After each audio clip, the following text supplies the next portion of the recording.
बंदी छोड़ सतगुरु रामपाल जी परमेश्वर जी की जय हो। परम पिता परमात्मा सारी सृष्टि के रचनहार कुल मालिक असंख्य ब्रह्मांडों के स्वामी जगत गुरु तीनों लोकों में प्रवेश करके सबका धारण पोषण करने वाले राजाधिराज आत्माधार नाथों के नाथ देवों के देव महादेव सर्वेश्वर महेश्वर मृत्युंजय अजरो अमर आदि अनादि सनातनी प्रभु जगत पिता जगदीश्वर श्री श्री 1008 की उपाधि के वास्तविक अधिकारी अकाल मूरत शब्द स्वरूपी राम वासुदेव सर्वगतम ब्रह्म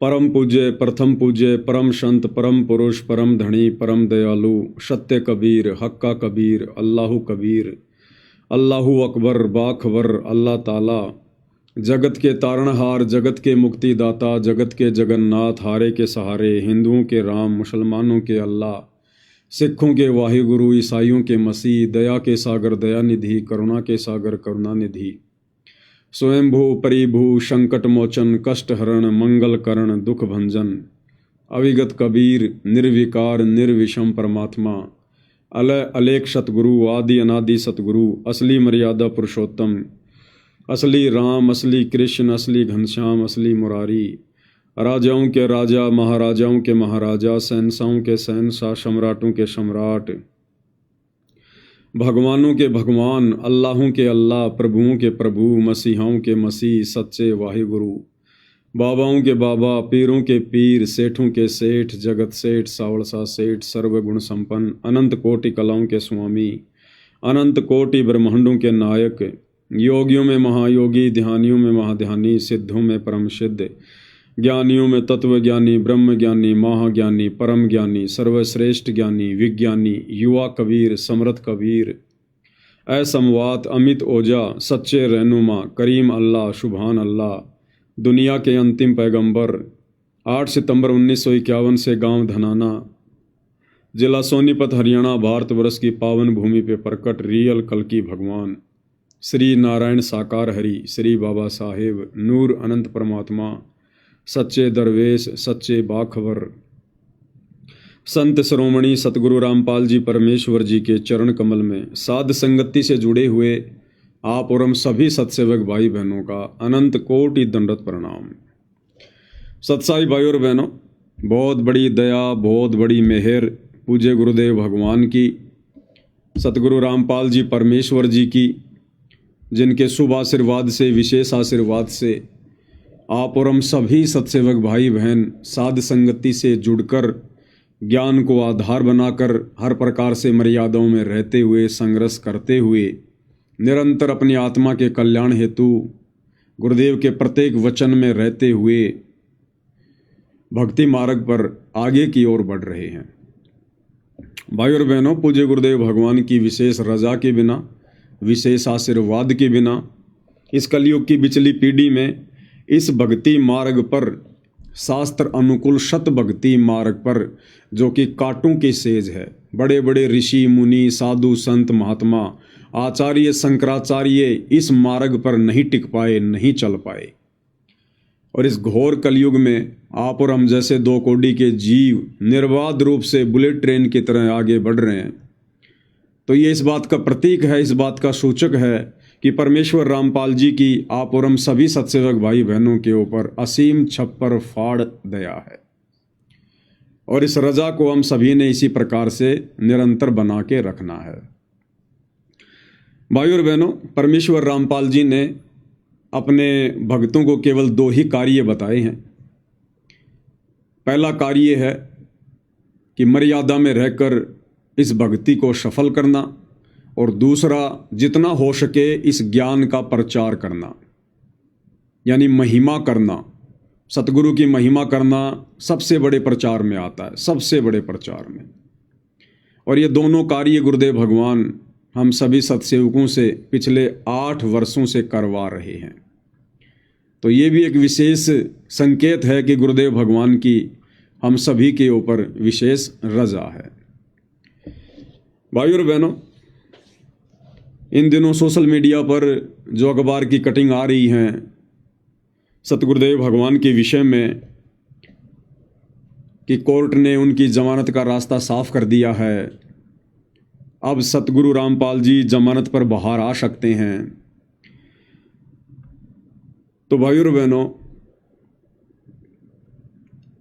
आप और हमें अच्छे से पता है, बाकी लोगों को पता हो या ना हो, कि परमेश्वर किन परिस्थितियों में बाहर आएंगे। वैसे देखा जाए ज्ञान आधार से तो वर्तमान में गुरुदेव भगवान के हिसार जेल से बाहर आने का जो समय है वो उचित समय नहीं है। हालांकि ये परमात्मा की अपनी मौज, उनकी अपनी मेहर, वो क्या करेंगे क्या नहीं करेंगे, लेकिन आप और हम तो जीव हैं और जीव केवल परिस्थितियों के अनुसार ही आंकलन लगा सकता है। तो जिस प्रकार से गुरुदेव भगवान के जेल से बाहर आने की बातें हो रही हैं जमानत पर, तो दास को तो ज्ञान आधार से यह लगता है कि परमात्मा मुश्किल ही रजा करेंगे, क्योंकि वर्तमान समय उनका हिसार जेल से बाहर आने का उचित समय नहीं है। कुछ भी तो नहीं बदला, कुछ भी तो नहीं सुधरा। अभी तो परमेश्वर जिन भक्तों की आंखें खोलने के लिए गए थे, उन भक्तों की ही ढंग से आंखें नहीं खुली हैं। कुछ भी नहीं बदला अभी, कुछ भी। तो ज्ञान आधार से तो दास को लगता है कि बड़ा मुश्किल है इस समय परमेश्वर जी का बाहर आना। कोर्ट की तरफ से रास्ता साफ हो या ना हो, परमेश्वर कभी कोर्ट के भरोसे नहीं बैठा करते हैं। संत अपनी मर्जी के मालिक होते हैं, दुनिया उनकी गुलाम होती है। दुनिया में जज भी आ गया, वकील भी आ गया, प्रधानमंत्री भी आ गया, सब आ गए। तो कोर्ट की तरफ से अगर रास्ता साफ भी हो जाता है, और यदि गुरुदेव भगवान ना आना चाहें, तो कोर्ट कोई जबरदस्ती बाहर नहीं कर सकता। परमात्मा है, परमात्मा कुछ भी कर सकता है। उनके संकेतों से सब कुछ चलता है। जब तक गुरुदेव भगवान का संकेत नहीं होगा, तब तक जज की कलम कुछ नहीं कर सकती, कुछ भी। यहां के वकील, यहां के जज तो छोड़िएगा, इस पूरी पृथ्वी पर ना जाने 200, 250, 300 जितने भी देश हैं, उनमें हर देश का एक संविधान है, हर देश का एक सुप्रीम कोर्ट है। तो यहां के जज तो बहुत छोटी चीज हैं। तीनों लोगों का जज धर्मराज, उसकी कलम भी परमेश्वर रामपाल जी के संकेत से चलती है। तो हम सत्सेवक भाई बहन केवल वर्तमान परिस्थितियों के अनुसार आइडिया लगा सकते हैं कि फिलहाल परमेश्वर जी का हिसार जेल से बाहर आने का उचित समय नहीं है। परमेश्वर ने तो बहुत कुछ करना है, दूध का दूध और पानी का पानी करना है। ये जबरदस्ती तो भगवान करेंगे नहीं। और अब गुरुदेव भगवान यदि बाहर आते हैं, तो गुरुदेव कोई पैरोल पर तो आएंगे नहीं कि 15 दिन के लिए आ गए, 20 दिन के लिए आ गए। जिस प्रकार से कोर्ट उनके विषय में कह रहा है, उस हिसाब से गुरुदेव जमानत पर आएंगे। और जमानत का मतलब क्या होता है? जब तक वो केस अपने फाइनल डिसीजन पर नहीं पहुंचता है, उसमें चाहे 2 साल लगो चाहे 4 साल लगो, तब तक गुरुदेव भगवान बाहर रहेंगे, बाहर। और भाइयों और बहनों, ये तेजी से परिस्थितियां बिगड़ने का समय है। तेजी से परिस्थितियां बिगड़ेंगी, और परमात्मा के भी कुछ नियम हैं, कुछ उसूल हैं। मालिक भी उन प्रकृति के नियमों के साथ में छेड़खानी नहीं करते हैं, जबरदस्ती तो किसी का बचाव करेंगे नहीं। तो ये दुनिया तो अपनी मौत मरेगी मरेगी, परेशानियां उठाएंगी। और गुरुदेव भगवान आश्रम में बैठे रहेंगे, सब कुछ देखते रहेंगे। और दुनिया कहेगी तुम लोग बड़ी बड़ी डींग मारा करते थे कि हमारे गुरुजी ये कर सकते हैं, हमारे गुरुजी वो कर सकते हैं। अब तो तुम्हारे गुरुजी जेल से बाहर आ गए, अरे अब तो तुम्हारे गुरुजी आश्रम में बैठे हैं। फिर क्यों नहीं तुम्हारे गुरुजी दुनिया को रात दे रहे? क्यों ना तुम्हारे गुरुजी परिस्थितियों को बदल रहे? तो दुनिया का और अविश्वास भक्ति और भगवान पे बढ़ता चला जाएगा। दूसरी बात, सतलोक आश्रम मैनेजमेंट हरियाणा जिसको सद्बुद्धि देने के लिए, जिसको अपनी गलतियों का एहसास करवाने के लिए, जो गलतियां सतलोक आश्रम वालों ने, गुरुदेव के कलयुगी परिवार ने, उनके बेटा बेटी भाई बंधु रिश्तेदारों ने बरवाला कांड से पहले की हुई हैं, बरवाला कांड के समय की थी और बरवाला कांड के बाद तो लगातार ही कर रहे हैं, परमात्मा उनको एक मौका देना चाहते हैं कि नालायकों, मेरे हिसार जेल से बाहर आने से पहले पहले सुधर जाओ, माफ़ी मांग लो। लेकिन इन लोगों का तो कुछ भी नहीं सुधरा, ये तो उल्टा बिगड़ते चले जा रहे हैं। और परमेश्वर ने जो अपना यथार्थ मार्ग 13वां कबीर पंथ, जो साध संगतियाँ शुरू करवाई हैं, परमेश्वर ने अपनी विशेष आत्माओं को साध संगति से जोड़ा। और किस प्रकार से भक्ति मार्ग पर गुरु को प्रसन्न किया जाता है, गुरु की पूजा की जाती है, कैसे हमने मर्यादा में रहकर संघर्ष करते हुए गुरु को परमात्मा मानकर, ज्ञान को आधार बनाकर, घर को आश्रम बनाकर भक्ति करनी होती है। अपने हजारों बच्चों से परमेश्वर वो भक्ति क्रिया करवा रहे हैं। अब यदि इन परिस्थितियों में गुरुदेव भगवान आ जाते हैं और यदि उनका आदेश हो जाता है सभी के लिए आश्रम में आने का, तो भाइयों और बहनों, गुड़ और गोबर एक हो जाएगा। गधे और घोड़े एक ही खूंटे से बन जाएंगे। फिर क्या निष्कर्ष निकला, क्या फायदा निकला? जो परमेश्वर ने लाखों की संगत में से अपने चंद हीरे मोती लाल छांट कर जो साध संगति से जोड़े थे, अगर उनको भी आश्रमों में जाकर वही क्रिया करनी है, घिसी पिटी 12वें पंथ की भक्ति करनी है, आदि अधूरी पतिव्रता पद की भक्ति को छोड़कर सबका जयकारा लगाना, सबको दंडवत करना, सबके जो है प्रकट दिवस मनाना, सबके बोध दिवस मनाना, फिर क्या फर्क रह जाएगा गधे और घोड़ों में? और दूसरी तरफ कोर्ट के नियम अनुसार जो जमानत मिलनी है, तो नियम भाई और बहनों आपने पढ़े ही होंगे। उन नियमों में साफ साफ कहा है कोर्ट ने कि संत रामपाल जी कुछ नियम और शर्तों के दायरे में रहकर जमानत प्राप्त कर सकते हैं। वो नियम क्या हैं कि संत रामपाल जी किसी भी प्रकार का धार्मिक या सामाजिक कोई भी कार्यक्रम नहीं कर सकते। संत रामपाल जी भक्तों की भीड़ इकट्ठा नहीं कर सकते। संत रामपाल जी कोई प्रवचन नहीं कर सकते, सत्संग नहीं कर सकते। अब भाइयों और बहनों, संत आता किस लिए धरती पर? परमात्मा आते किस लिए धरती पर? सत्संग करने के लिए, उपदेश देने के लिए, धर्म यज्ञ करवाने के लिए, भंडारे करवाने के लिए। और उन कार्यों के लिए हाई कोर्ट मना कर रहा है कानून के नियम अनुसार। तो परमेश्वर फिर जेल से बाहर आके क्या करेंगे? फिर जेल से बाहर आके क्या करेंगे परमेश्वर? भक्तों को बुला नहीं सकते, भक्तों को इकट्ठा नहीं कर सकते। अगर भक्तों की भीड़ इकट्ठा कर ली और किसी ने सूचना दे दी तो कोर्ट उनकी जमानत फिर से रद्द कर देगा। धार्मिक भंडारे कर नहीं सकते, सत्संग कर नहीं सकते। तो जब सत्संग भंडारे नहीं करेगा, जब संत भंडारे नहीं करेगा, सत्संग नहीं करेगा, अपने भक्तों को बुलाकर प्रवचन नहीं करेगा, तो फिर संत और क्या करेगा? तो फिर ऐसी जेल और ऐसा आश्रम उनके लिए तो, क्योंकि संतों के लिए तो ना कोई जेल मायने रखती, ना कोई आश्रम मायने रखता। वो तो लाभ हानि सुख दुख में एक समान ही महसूस करते हैं।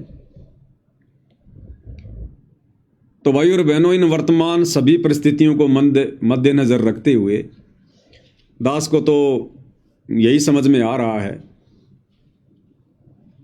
कि गुरुदेव का कलियुगी परिवार भले ही अपने आप को शाना समझकर, अपने आप को चतुर समझकर और तमाम मर्यादाओं को दरकिनार करते हुए, राजनेताओं की चापलूसी करते हुए, क्योंकि ये लोग इसीलिए तो ये सारा काम कर रहे थे। मुख्यमंत्री की रैलियों में भक्तों को भेजना, हरियाणा रोडवेज की बसों में भक्तों को भर भर के जैसा बीजेपी सरकार ने कहा वहाँ भक्तों को भेजना, ये चापलूसी इसलिए तो की जा रही थी कि हमारे गुरुजी को बीजेपी सरकार जमानत दिलवा दे। तो भाई और बहनों, किसी भी सरकार के रहमो करम पर दास को नहीं लगता कि हमारे भगवान जमानत पर आएंगे। अगर आ गए तो उनके कलियुगी परिवार में एक अहंकार उत्पन्न हो जाएगा, एक बहुत भयंकर जो रोग है, मान बढ़ाई, अहंकार, कि हमने प्रयास किया, हमने कोशिश की, तब कहीं जाकर गुरुजी जेल से बाहर आए हैं। तो परमात्मा की तो कोशिश है अहंकारियों के अहंकार को तोड़ना। और भी बहुत सारे कारण है भाई और बहनों, तो दास को तो लगता नहीं। बाकी देखो, परमात्मा की अपनी मौज है, अपनी मर्जी है। अगर वे आना चाहेंगे तो रोक कौन देगा उनको? फिर हम सब के आइडियाज, हम सब के आंकलन धरे के धरे रह जाते हैं, क्योंकि फिर उनकी मर्जी के आगे किसी की नहीं चलती है। लेकिन दास तो परिस्थितियों के अनुसार बता रहा है। अब भाई और बहनों, दूसरा, अगर गुरुदेव के लड़कों के प्रयासों से और बीजेपी सरकार के सहयोग से अगर गुरुदेव भगवान जमानत पर बाहर आते हैं तो रहेंगे कहाँ, जाएंगे कहाँ? भाई जो लोग जमानत करवा के ला रहे हैं उन्हीं लोगों के पास जाएंगे। और ये कहाँ लेके जाएंगे? इन्होंने तो पहले से ही पब्लिसिटी कर रखी है, विश्व का सबसे बड़ा आश्रम धनाना आश्रम, सबसे बड़ा आश्रम धनाना आश्रम। तो गुरुदेव को ये कहाँ लेकर जाएंगे? धनाना आश्रम में लेके जाएंगे। और जहां गुरुदेव रहेंगे वहां वो प्रवचन नहीं कर सकते, जमानत के नियम अनुसार भक्तों को इकट्ठा नहीं कर सकते। और यदि इकट्ठा किया, भीड़ जमा हुई, तो तुरंत न्यूज जाएगी, तुरंत समाचार जाएगा प्रशासन के पास में, क्योंकि जो प्रशासन के जो मुखबिर होते हैं, उनके जो एजेंट होते हैं, वो हर प्रकार की खबर रखते हैं। तो जमानत कैंसिल। और ये संगत रुकने वाली नहीं है, ये संगत रुकने वाली नहीं है। ये जो भीड़ इकट्ठा कर दी गई है इन आश्रमों में, ये भीड़ अपने कोऑर्डिनेटरों के कहने से नहीं रुकने वाली। अगर इस बात का पता चल गया कि गुरुजी धनाना आश्रम में आ गए, तो ये कोऑर्डिनेटर चाहे कितने पीले पर्चे निकाल देना, फिर कितनी ऑडियो डाल देना, कितना ही धमका लेना, ये अंध भगत हैं, अंध भगत। फिर ये नहीं रुकने वाले जब इनको पता चल जाएगा कि गुरुजी धनाना आश्रम में आ गए। फिर ये जैसे तैसे कुछ भी करके आना पड़े इनको, ये भीड़ आएगी फिर तगड़ी। ये नहीं सुनेंगे फिर तुम्हारी बातें, क्योंकि ये अंध भगत हैं, ये सत्सेवक नहीं है, ज्ञानी आत्मा नहीं है, ये अंध भगतों की फौज तुम लोगों ने जमा कर दी। फिर ये भीड़ नहीं रुकेगी, चाहे तुम कितने गुरुजी के आदेश बता देना कि गुरुजी का आदेश है, धनाना में कोई नहीं आएगा, कोई नहीं सुनेगा तुम्हारी बात। और अपने गुरुजी के दर्शनों के लिए ताबड़तोड़ आएंगे ये। और जैसे भीड़ इकट्ठा हुई, उसके बाद फिर क्या होगा? जमानत के नियम टूटेंगे। दूसरी बात, अगर भीड़ जमा नहीं होगी, गुरुजी सत्संग नहीं करेंगे, भंडारे नहीं होंगे,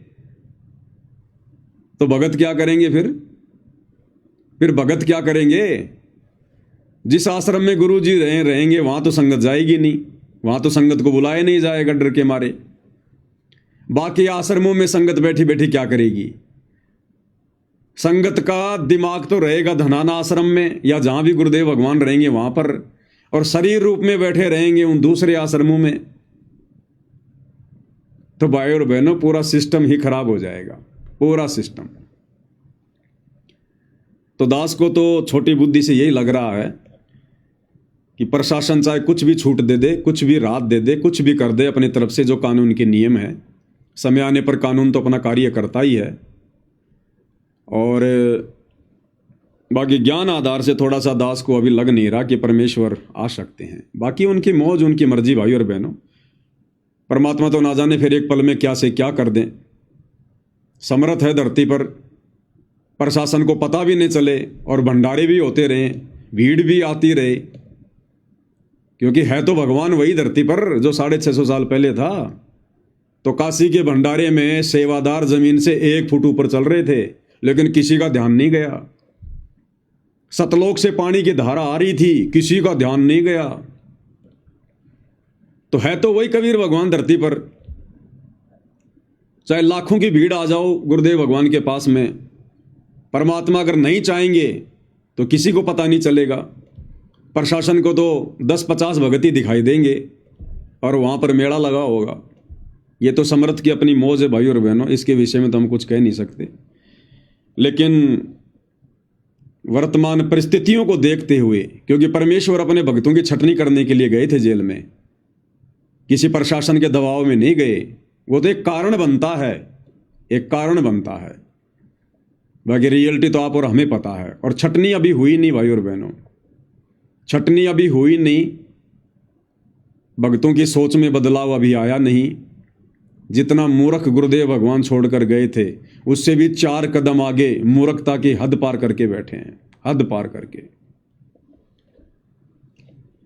खैर भाई और बहनों, तो परमेश्वर की अपनी मौज है, सबको समय का इंतजार है, क्या होगा क्या नहीं होगा।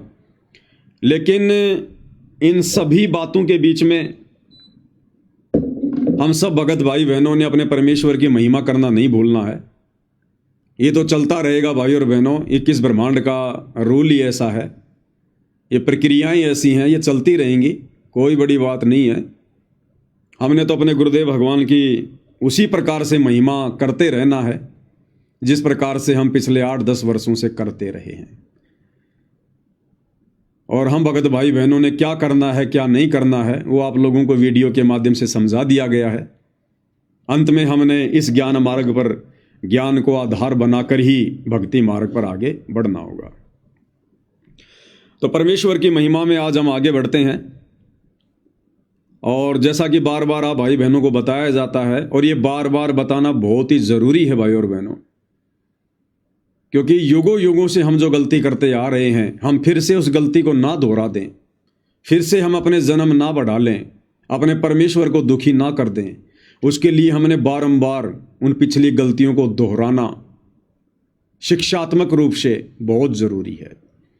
और सबसे बड़ी गलती क्या रही हमारी युगों युगों से? हमने गुरु को परमात्मा नहीं माना, केवल अपना गुरु मानकर छोड़ दिया, एक संत मानकर छोड़ दिया, उन्हें कबीर नहीं माना, परमात्मा नहीं माना। तो ये गलती हम भाई बहन वर्तमान में नहीं दोहराएंगे बिल्कुल भी। इसीलिए गुरुदेव भगवान ने इस कलयुग की पिछली पीढ़ी में आकर हमें ये सत उपदेश दिया है, हमें ये तत्व ज्ञान दिया है, हमें झेरे कुएं से निकालकर परमेश्वर ने अमृत पिलाया है। तो भला अब हम इस अमृत को कैसे बर्बाद होने देंगे? तो परमेश्वर हमें इसी दिशा में आगे बढ़ाते हुए अपने सत्संग के माध्यम से और अधिक दृढ़ करते हुए क्या कह रहे हैं कि योगी कौन होता है? योगी, योगी यानी भगत। आध्यात्मिक भाषा में योगी को कहते हैं भगत।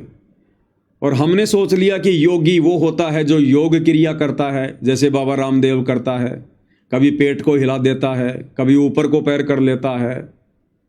तो हमने सोच लिया योगी वो होता है जो योग करता है। लेकिन परमेश्वर कह रहे हैं कि योगी वो नहीं होता जो खाली योग करता है, योगी यानी भगत। और भगत हम कब बनेंगे, कैसे बनेंगे? उसके लिए गुरुदेव हमें गीता अध्याय 2 श्लोक नंबर 53 का उदाहरण दे रहे हैं कि जब तक मन में उठने वाली तरह तरह की शंकाओं का मर्दन नहीं हो जाएगा, हमारी हर प्रकार की शंकाओं का समाधान नहीं हो जाएगा, जब तक हम छोटी छोटी बातों को लेकर मन में शक और संदेह पैदा करना नहीं छोड़ देंगे, किसी के भी कहने से विचलित होना नहीं छोड़ देंगे, और जब तक हमारी बुद्धि किसी निष्कर्ष पर जाकर नहीं टिक जाएगी, तब तक तो हम योग को भी प्राप्त नहीं होते, अर्थात हम एक सच्चे भगत भी नहीं कहला सकते। भक्ति तो उसके बाद शुरू होती है। तो परमेश्वर क्या कह रहे हैं, और उसके बाद एक मानचित्र का उदाहरण देकर परमेश्वर हमें समझा रहे हैं कि भक्ति मार्ग के फैसले देखा देखी में नहीं लिए जाते, भेड़ चाल में नहीं लिए जाते, भीड़ को देखकर नहीं लिए जाते।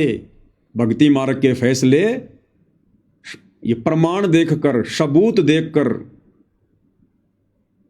और ज्ञान को आधार बनाकर लिए जाते हैं। तो क्या कह रहे हैं परमेश्वर, ध्यान से सुनिएगा।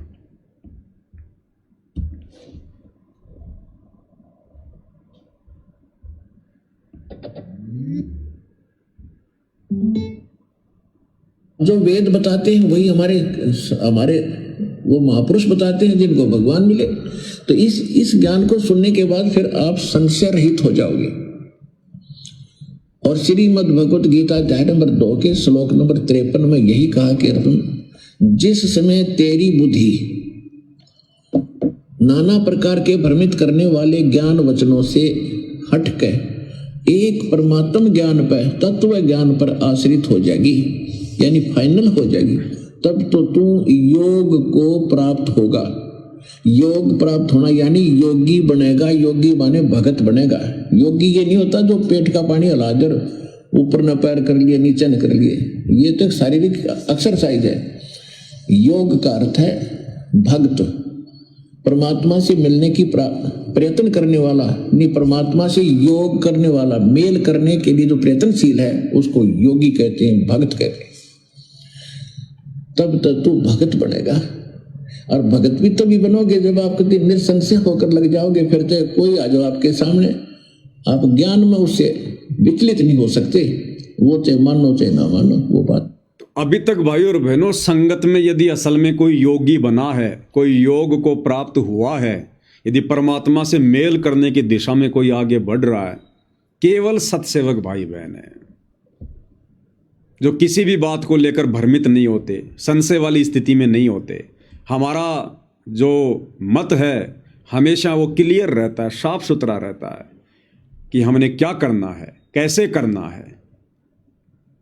और बाकी हमारे जो अन्य भाई बहन हैं जो सतलोक आश्रमों से जुड़े हुए हैं, वो अभी योग को प्राप्त नहीं हुए। अभी उन्हें कोई भी विचलित कर सकता है, कोई भी उन्हें डगमग कर सकता है। एक सेकंड में उनको राजनेताओं की रैलियों में बैठा दिया जाता है, एक सेकंड में उनको धर्म भंडारों में बैठा दिया जाता है, एक सेकंड में उनको आरक्षणों में बैठा दिया जाता है, एक सेकंड में गुंडों की सीबीआई जांच के समर्थन में खड़ा कर दिया जाता है। बस उनको एक पीला पर्चा दिखा दो, व्हाट्सएप के ग्रुपों में डाल दो, उसके बाद वो नहीं देखते कि गुरुजी का आदेश है या नहीं है, गुरुजी के ज्ञान आधार से उचित है या नहीं है, वो कुछ नहीं देखते। वो बेचारे संशय वाली स्थिति में जी रहे हैं, भ्रमित हैं, डामाडोल हैं भक्ति मार्ग पर। गीता अध्याय 2 श्लोक नंबर 53 के अनुसार अभी उनकी भक्ति शुरू नहीं हुई है। तो परमेश्वर ने योगी भी साध संगति से जोड़कर अपनी सत्सेवक आत्माओं को ही बनाया है। अब आगे गुरुदेव भगवान मानचित्र का उदाहरण देकर क्या समझा रहे हैं कि हमने किस प्रकार से भक्ति मार्ग के फैसले लेने चाहिए। इन आश्रमों से जुड़े हुए भाई बहनों को विचार करना चाहिए ये आगे का सत्संग सुनकर। गुरुदेव इसमें कह रहे हैं कि मान लो आप कहीं जा रहे हो, रास्ते रास्ते रास्ते रास्ते, या जैसे हम लोग भक्ति मार्ग पर चल रहे हैं और रास्ते में आपकी किसी से बातचीत हो जाए और आप उसको कहो कि भाई मैं तो जयपुर से दिल्ली जा रहा हूं। वो आपसे पूछे भाई कहां जा रहे हो, और आपको भाई मैं तो दिल्ली जा रहा हूं, और जा रहे हो आप जी बंबई की तरफ उल्टा, और वो व्यक्ति आपसे कहे कि भाई आपकी तो दिशा गलत है, भले पुरुष तू तो उल्टा जा रहा है उल्टा, और जितना उल्टा जाएगा उतना ही तू दुखी होगा, परेशान होगा, तेरा मार्ग उतना ही लंबा हो जाएगा। तो उल्टी दिशा में जा रहा है, दिल्ली तो उधर है उत्तर दिशा की तरफ, तू तो दक्षिण की तरफ जा रहा है बंबई की तरफ। तो गुरुदेव भगवान ने बताया यदि वो होश में होगा, यदि वो समझदार होगा, तो तुरंत विचार करेगा कि इस व्यक्ति ने ऐसा कहा तो क्यों कहा, कोई तो कारण होगा, इसका मेरे से कोई स्वार्थ नहीं है, मेरी और इसकी कोई रिश्तेदारी नहीं है। और ये व्यक्ति यदि कह रहा है कि भाई तेरी दिशा गलत है, तो गुरुदेव कह रहे कि समझदार भगत ने, समझदार व्यक्ति ने चिंतन करना चाहिए, उससे पूछना चाहिए कि भाई आपने ऐसा क्यों कहा। मैं तो बहुत सोच समझ के चला हूं, अपने घर से तफ्तीश करके चला हूं, मैं आपकी बात क्यों मानूं कि मैं गलत दिशा में जा रहा हूं। अब यदि वो व्यक्ति उसको मानचित्र दिखाकर समझाए कि भाई देख तू यहां खड़ा है, हाँ भाई यहां खड़ा हूं मैं, और देख जाना है तुझे दिल्ली, और दिल्ली तो भाई इस तरफ देखो उत्तर दिशा में है, और तू कहां जा रहा है, तू जा रहा दक्षिण में बंबई की तरफ, देखिए मानचित्र तेरे सामने। उसके बाद यदि वो व्यक्ति होश में होगा, भांग नहीं पी रखी होगी काल की, तो वो व्यक्ति चिंतन मनन करेगा कि भाई वास्तव में अब भी कोई संशय रह गया, अगले ने मानचित्र खोल के दिखा दिया, प्रमाण दे दिया कि मैं कहां खड़ा हुआ हूं और मुझे जाना किधर था और मैं जा किधर रहा हूं। उसने फिर उस व्यक्ति का धन्यवाद करना चाहिए कि आपने मेरा समय बचा दिया। इसी प्रकार भक्ति मार्ग पर गुरुदेव भगवान समझा रहे हैं कि भक्ति मार्ग पर यदि आपकी दिशा गलत है, आप यदि अपने गुरुदेव के नियमों के विरुद्ध चल रहे हैं, भक्ति विरुद्ध कार्य कर रहे हैं, और यदि कोई सत्सेवक भाई बहन साथ संगति वाले रोका टोकी करते हैं, वीडियो बनाकर तुम्हें समझाते हैं कि तुम्हारी दिशा गलत है, तुम सही नहीं जा रहे, गुरुदेव ने हमें जिस भक्ति वाली दिशा में जाने के लिए बताया है, जिन नियमों को फॉलो करने के लिए समझाया है, तुम उसके विपरीत जा रहे हो, तुम भ्रमित हो भाई, भ्रमित। अब गुरुदेव ने बताया अगर वो समझदार भगत होगा तो तुरंत विचार करेगा और कहेगा भाई आपने ये बात क्यों कही, मेरे को तो मेरे कोऑर्डिनेटर ने यही बताया है कि गुरुजी का आदेश है, देखो पीड़ा पर्चा आ गया, हमने राजनीति करनी है, परशुराम जी की जयंती में जाना है, सिरसा अनाज मंडी कबीर जी की जयंती मनानी है, अयोध्या में भंडारा लगाना है, जाटों के आरक्षण में बैठना है, गुंडों की सीबीआई जांच में जाना है, समर्थन करना है, 5 लाख रुपए चंदे के रूप में देने हैं, जाटों की धर्मशाला बनानी है, अन्नपूर्णा योजना के तहत गांव गांव जाकर आलू प्याज टमाटर बांटना है, लोगों के मकान बनाने हैं। आप कैसे कह रहे हो, हमारे कोऑर्डिनेटर ने तो यही बताया। अब यदि सत्सेवक भाई बहन आपको मानचित्र दिखा देते हैं रियल भक्ति का संविधान की गुरु ने क्या बताया, भाई तेरा कोऑर्डिनेटर गुरु है या सतगुरु रामपाल जी हैं, भाई सतगुरु रामपाल जी हैं, तो सतगुरु रामपाल जी ने जो भक्ति विधि बताई है, भगत की जो रहनी करनी बताई है, क्या करना है क्या नहीं करना है, कौन से कर्म करने हैं कौन से कर्म छोड़ने हैं, अगर तुझे वो बता दिए जाएं, वो नियम बता दिए जाएं, तुझे वो विधान तेरे सामने रख दिया जाए तब तो मानेगा। तो समझदार भगत तो कहेगा हाँ भाई फिर तो मानना ही पड़ेगा, फिर मैं कोऑर्डिनेटर की क्यों मानूंगा, मैं तो अपने भगवान की मानूंगा।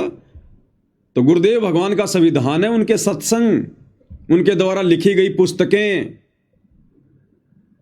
अगर वो उसको दिखा दिए जाएं, समझा दिया जाए कि देख गुरुदेव भगवान ने क्या क्या आदेश दे रखा है सत्संगों में, नियमों में, और देख बावड़े ये तेरे कोऑर्डिनेटर, ये गुरुदेव का कलयुगी परिवार, ये देख काल प्रेरणा से तेरी सारी मर्यादा तोड़वा रहे हैं।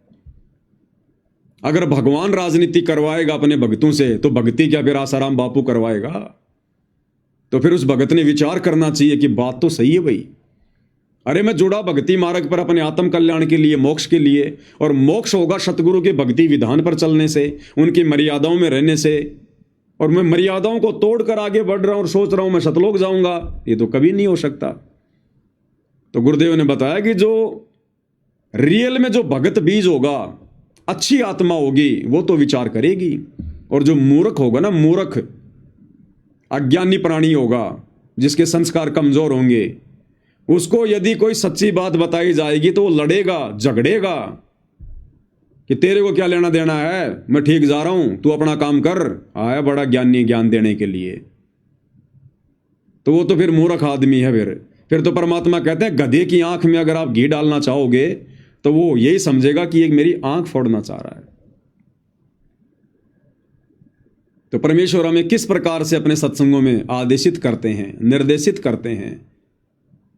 इसलिए भाई और बहनों, गुरुदेव भगवान बार बार कहते हैं कि बच्चों आपने सत्संगों को बहुत ध्यान से सुनना चाहिए, एक एक शब्द पे विचार करना चाहिए कि गुरुदेव कह क्या रहे हैं, क्योंकि ये सामान्य सत्संग नहीं है, ये सत्यनारायण कथा है, युगों युगों से हमें अब सुनने को मिली है।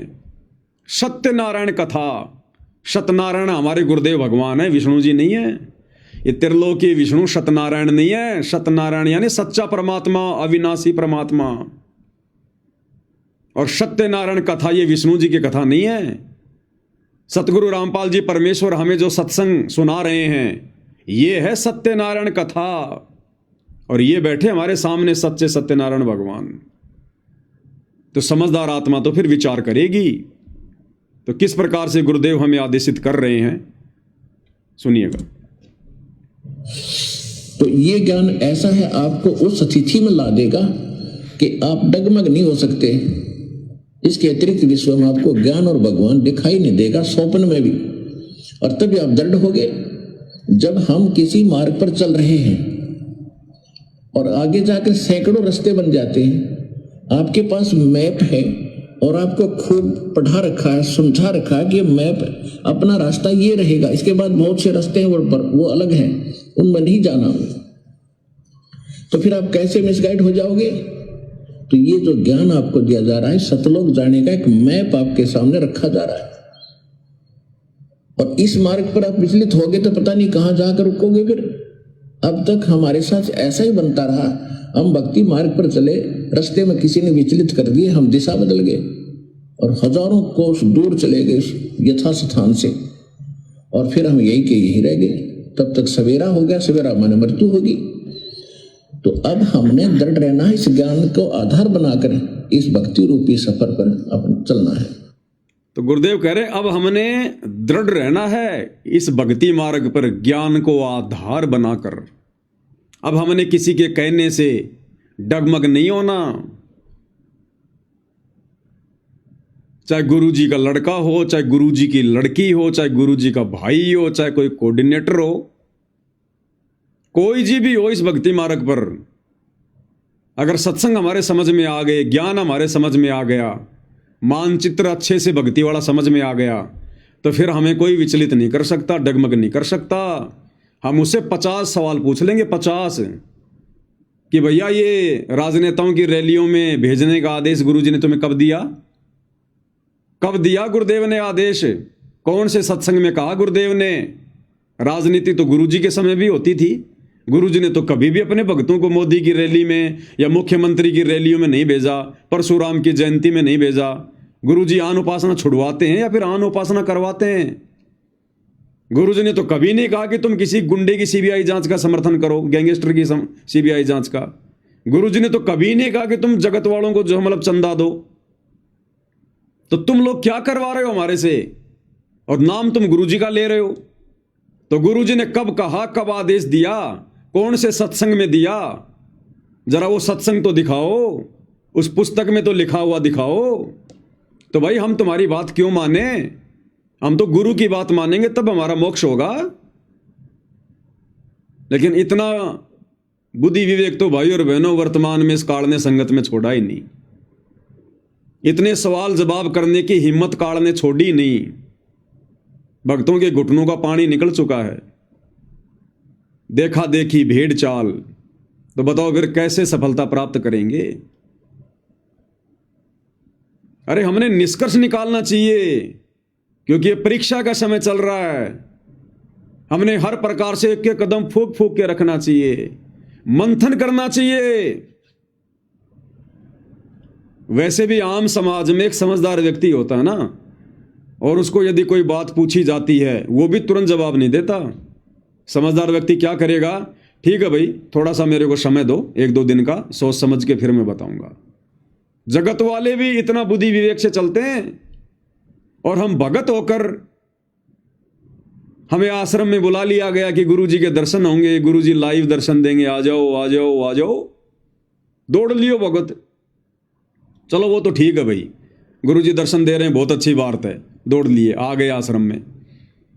रात के 12 बजे फिर तुम्हारे को हरियाणा रोडवेज की बसों में बैठाया जा रहा है कि बैठो बैठो बैठो, और कोई सवाल जवाब ही नहीं कर रहा। भाई कहां ले जा रहे हो? अरे कहां ले जाके पटकोगे, कहां ले जाके छोड़ोगे, ये तो बता दो।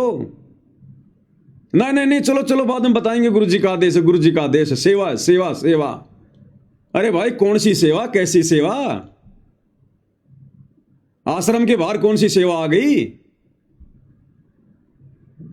जब तक वो क्लियर नहीं करते तब तक आप लोगों ने बैठना नहीं चाहिए था उन बसों में।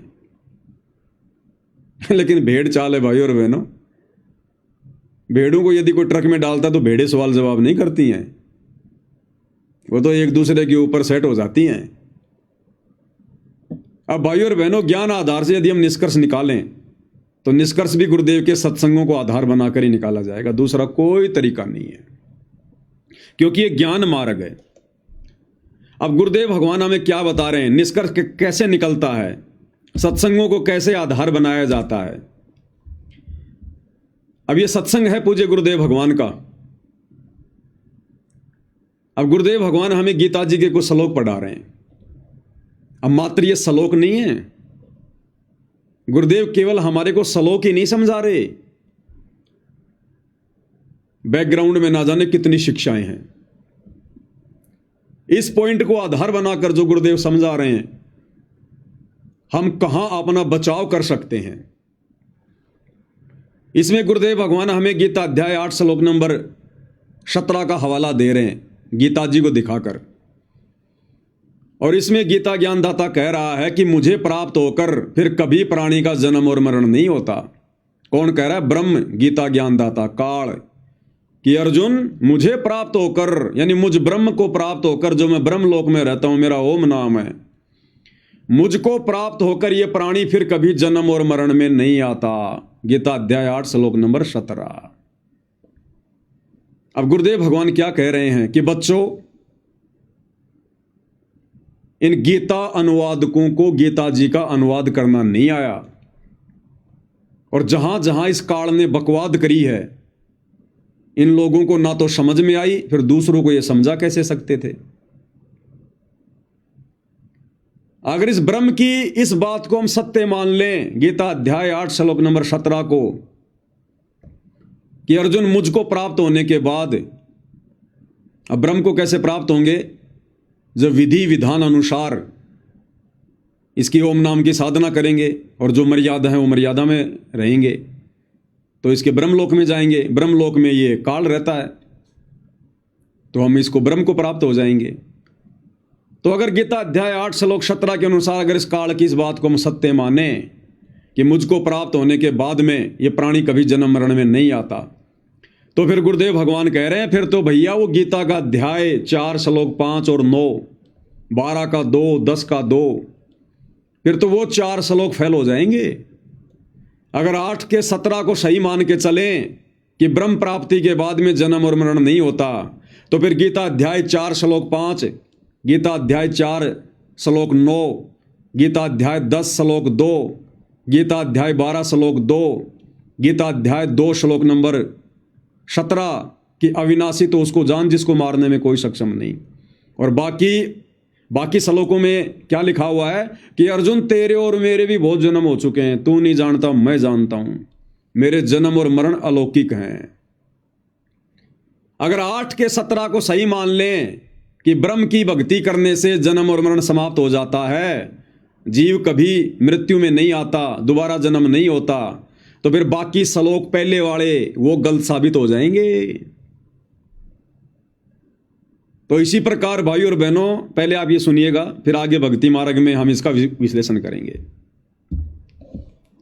हे अर्जुन, ब्रह्मलोक पर्यंत सब लोग पुनर्वृत्ति में हैं, परंतु हे कुंती पुत्र, मुझको प्राप्त होकर पुनर्जन्म नहीं होता। अगर ये सत्य है ये श्लोक, तो वो चौथे अध्याय का 5वां और 9वां गलत हो गया,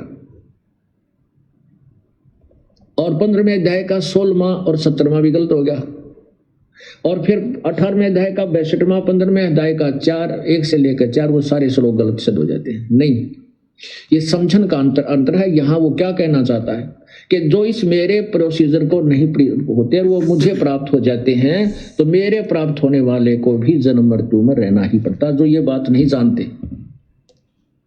तो क्लियर कर दिया गुरुदेव ने। इसी प्रकार भाई और बहनों, अध्यात्म मार्ग में 2014 बरवाला कांड के बाद गुरुदेव भगवान के कलयुगी परिवार ने, इन कोऑर्डिनेटरों ने भगत समाज से जो जो मर्यादा विरुद्ध ये कर्म करवाए हैं, और आदेश किसका बताया? गुरुदेव का, भगवान का, परमात्मा का, कि गुरु जी का आदेश है, हमने 2019 में कांग्रेस सरकार को फुल समर्थन करना है, कांग्रेस सरकार को जिताना है, बीजेपी को हराना है। 2024 में इन्होंने गुरुजी का नाम लेकर नया आदेश निकाल दिया कि अब हमने कांग्रेस को छोड़कर बीजेपी को जिताना है, बीजेपी का फुल सपोर्ट करना है, और जो व्यक्ति बीजेपी को वोट नहीं देगा उसकी आश्रमों में नो एंट्री, उसको गुरुद्रोही घोषित कर दिया जाएगा। हमने राजस्थान के गैंगस्टर आनंदपाल सिंह को शहीद का दर्जा दिलवाने के लिए राजपूत करणी सेना के साथ मिलकर रैलियां निकालनी है, धरने प्रदर्शन करने हैं, और राजपूत करणी सेना को चंदे के रूप में पैसा देना है। गुरुजी का आदेश है। हमने हरियाणा के जाट आरक्षण में जाट भाइयों का समर्थन करना है, उनके धरनों पर जाकर बैठना है, और चंदे के रूप में आरक्षण संघर्ष समिति को पैसा देना है। हमने आन उपासकों के लिए अयोध्या में जाकर भंडारा लगाना है। हरियाणा के गोहाना के सोनीपत में जाट धर्मशाला का 5वां फ्लोर बनाना है। गुरुजी का आदेश है, 1 करोड़ रुपया लगेगा। परशुराम की जयंती में जाना है, जो कि आन उपासना के अंतर्गत आती है। कबीर जयंती में जाना है, सिरसा अनाज मंडी, जो कि आन उपासना के अंतर्गत आती है। हमने गांव गांव जाकर लोगों को राशन बांटना है, उनके मकान बनाने हैं, जो कि परमेश्वर के विधान के खिलाफ है।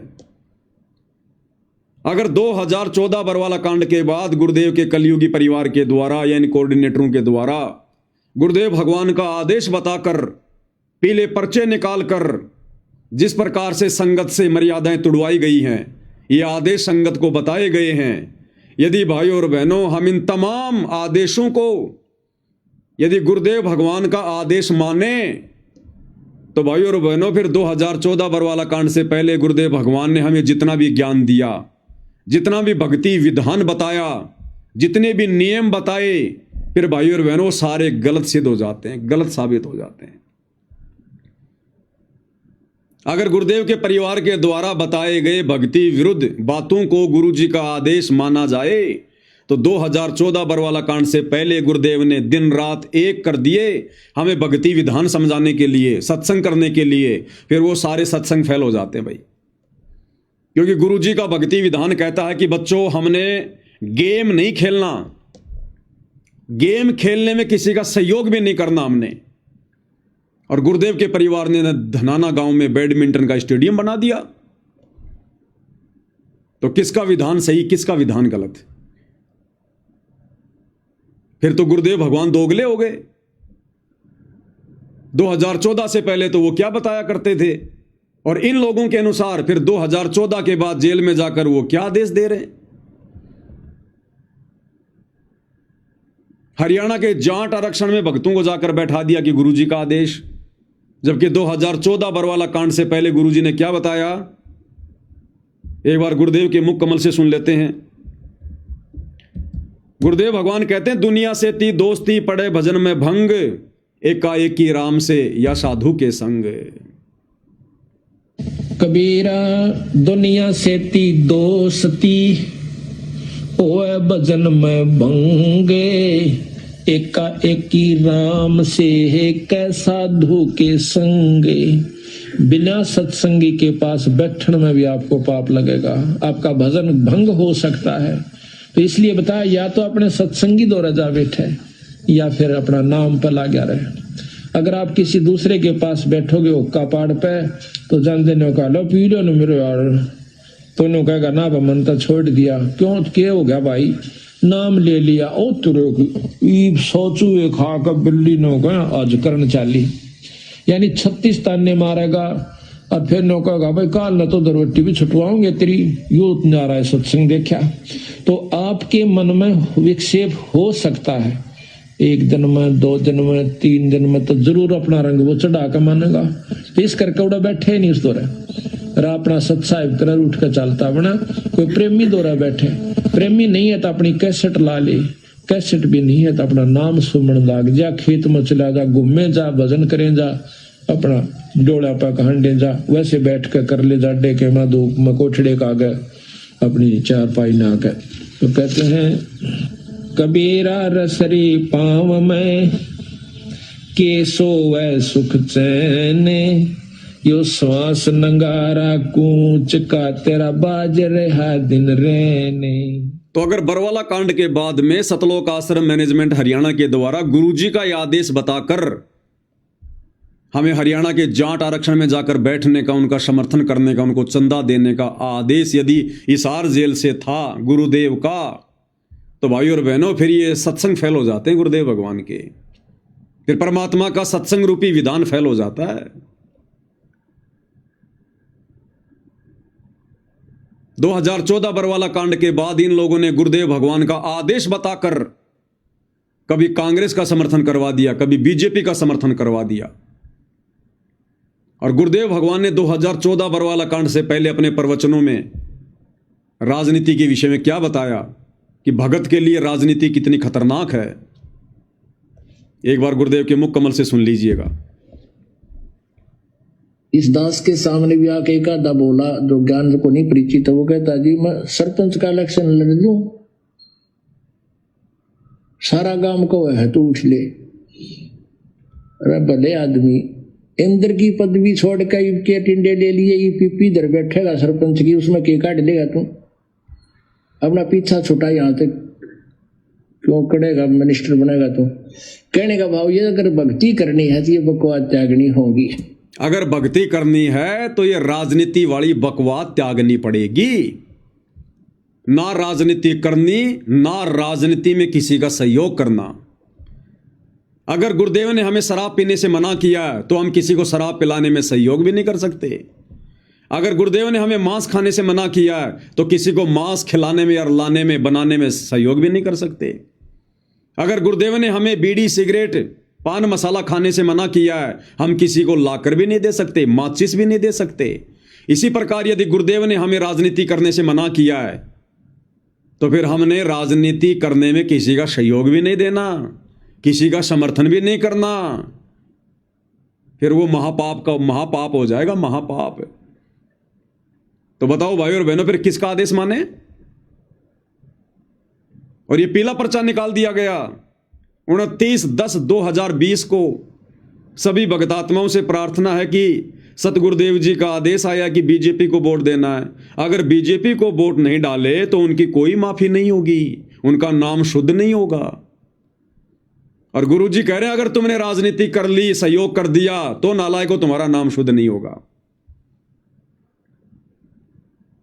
तो भाई और बहनों, ये समाधान हमने गुरुदेव के सत्संगों में निकालना पड़ेगा।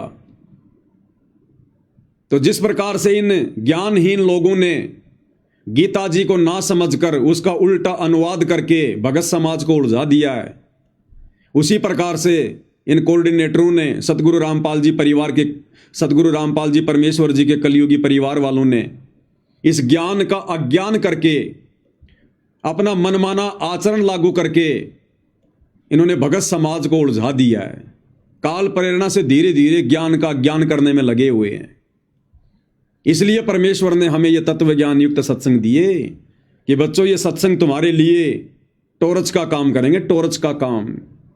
इस ज्ञान की रोशनी में तुमने स्वयं निर्णय करना है, नीर खीर का निबेरा करना है कि हमने गुरुदेव के द्वारा दिखाए गए मार्ग पर चलना है या काल प्रेरणा से गुरुदेव के कलयुगी परिवार के द्वारा हमें जो कुमार्ग दिखाया जा रहा है हमने उसके ऊपर चलना है। तो इस प्रकार से भाइयों और बहनों हमने सत्संगों का निष्कर्ष निकालना पड़ता है। अब यह संगत भाइयों और बहनों भ्रमित हुई कैसे? कारण एक ही है, ज्ञान को अच्छे से ना समझना। सत्संग को सुन के उसके ऊपर चिंतन मनन ना करना, यह सबसे बड़ी कमजोरी रही हमारी। तो गुरुदेव भगवान हमें क्या समझा रहे हैं एक सत्संग के माध्यम से? ठीक उसी प्रकार वर्तमान में यह लाखों की संगत भ्रमित हो चुकी है।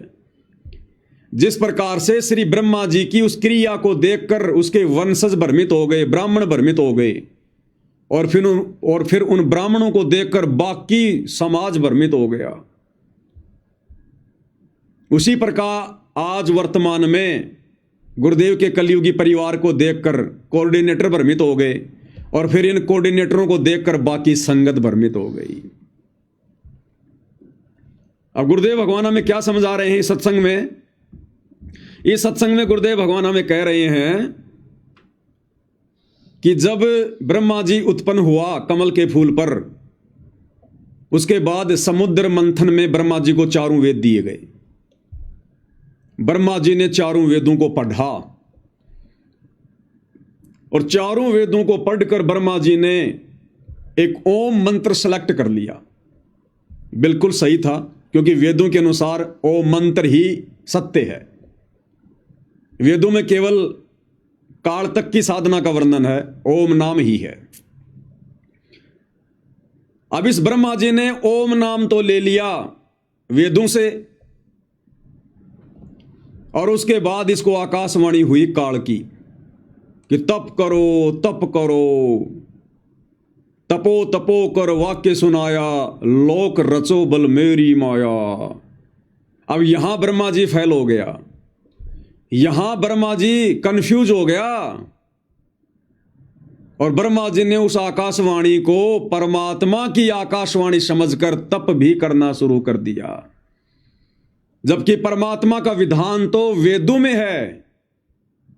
तो ब्रह्मा जी ने वेदों के अनुसार तो ओम नाम की साधना शुरू कर दी और उस आकाशवाणी को परमात्मा की आकाशवाणी मानकर, जो काल की आकाशवाणी थी, वेदों के विरुद्ध उसने तप करना शुरू कर दिया, क्योंकि तप करना वेदों में कहीं नहीं लिखा हुआ। अब ब्रह्मा जी की इस क्रिया को देखकर उसके वंशजों ने, मनु आदि ने यही प्रक्रिया करनी शुरू कर दी और उन ब्राह्मणों को देखकर फिर आम समाज के लोगों ने शुरू कर दी।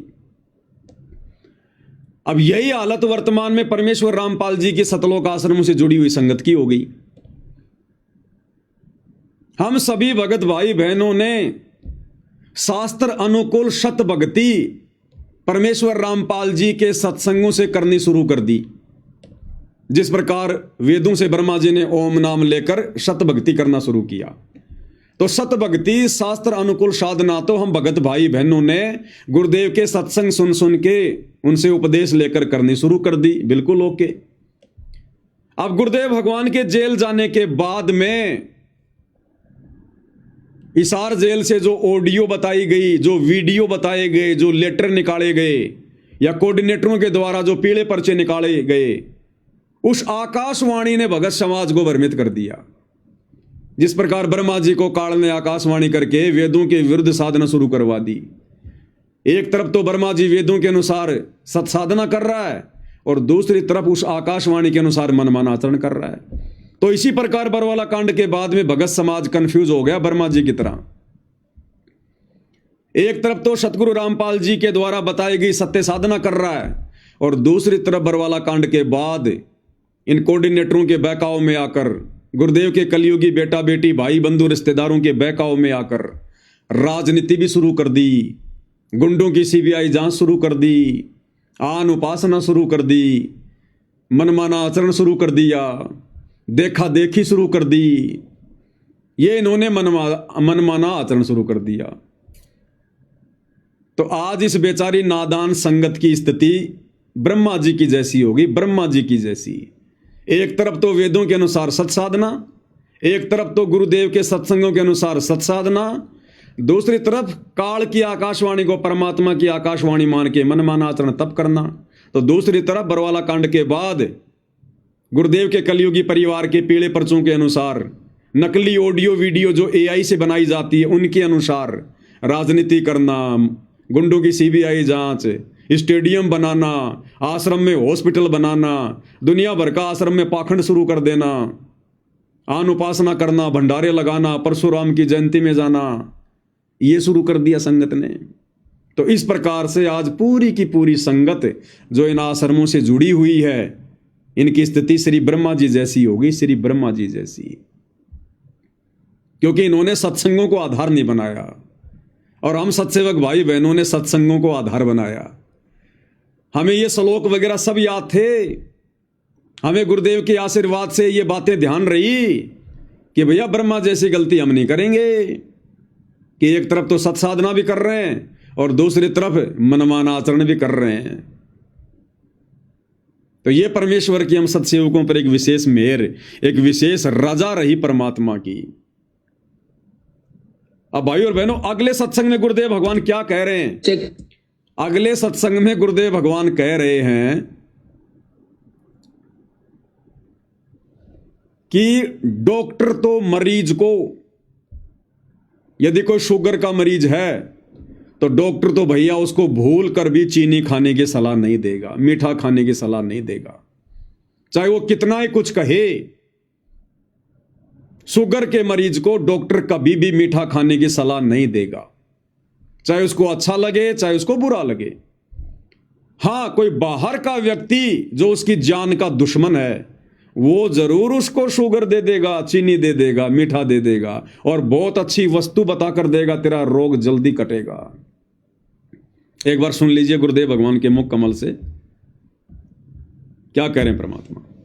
से कोई रोगी है, शुगर का मरीज, और वो मांगता है कि मुझे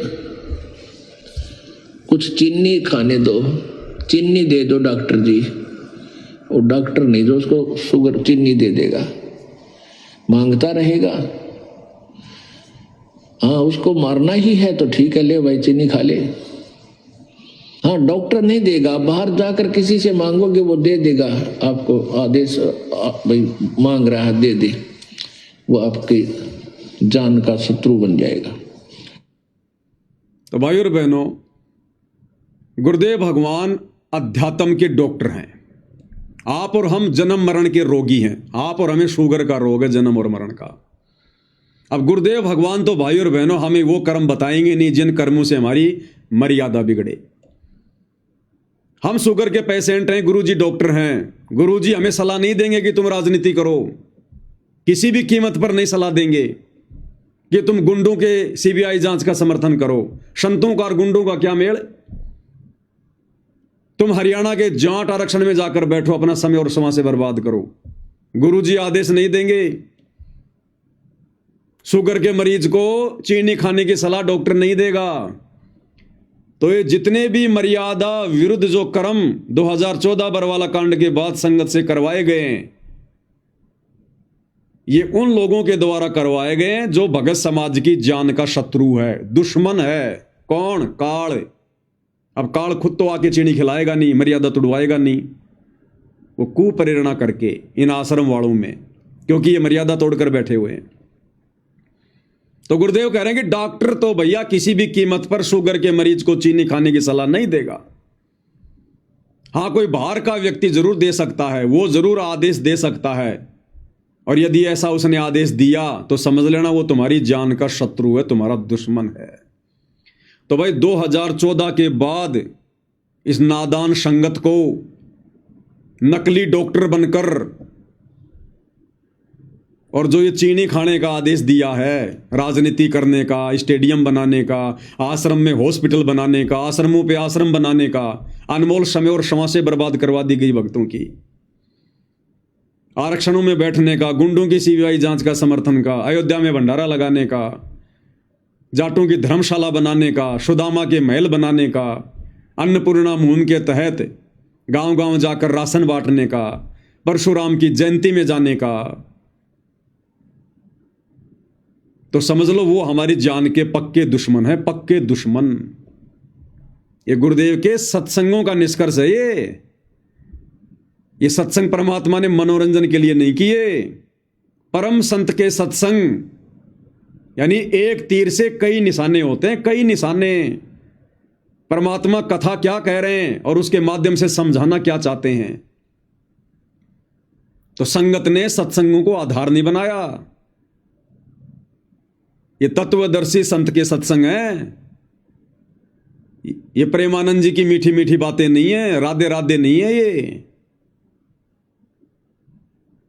ये गूढ़ ज्ञान युक्त हैं, रहस्य युक्त हैं, कोड वर्ड में हैं। समय आने पर इनका इस्तेमाल करना पड़ता है, कौन सी बात कहां फिट होती है। तो भगत समाज को विचार कर लेना चाहिए कि हमारे शत्रु 2014 के बाद ये उल्टे कर्म करवाकर गुरुदेव का कलयुगी परिवार बना हुआ है, या फिर गुरुदेव भगवान हमारे शत्रु हैं। ये गुरुदेव के ज्ञान आधार से मैच कर लेना भाई, और अपना बचाव कर लेना, नहीं तो माफी नहीं है। अब गुरुदेव भगवान ने क्या बताया भाई और बहनों, इस ज्ञान को अच्छे से समझने के बाद में, जैसे वर्तमान में जो स्थिति आप और हम सभी सत्सेवक भाई बहनों की हो चुकी है, गुरुदेव के इस अमर वचन के अनुसार, सत्संग के अनुसार, गुरुदेव ने क्या बताया कि गीता जी अध्याय 8 श्लोक 1 में अर्जुन ने ब्रह्म से पूछा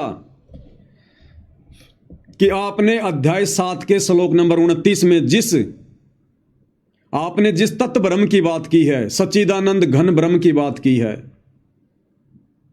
वो कौन है? तो उसका जवाब गीता अध्याय 8 श्लोक नंबर 3 में दिया कि वो सच्चिदानंद घन ब्रह्म है, वो कबीर परमेश्वर है, वो कबीर वाणियां हैं, सच्चिदानंद घन ब्रह्म की वाणियां हैं, जिनमें सारे धर्म और उन कर्मों की जानकारी है। कि वो तत्व ब्रह्म कौन है? कि वो सच्चिदानंद घन ब्रह्म है।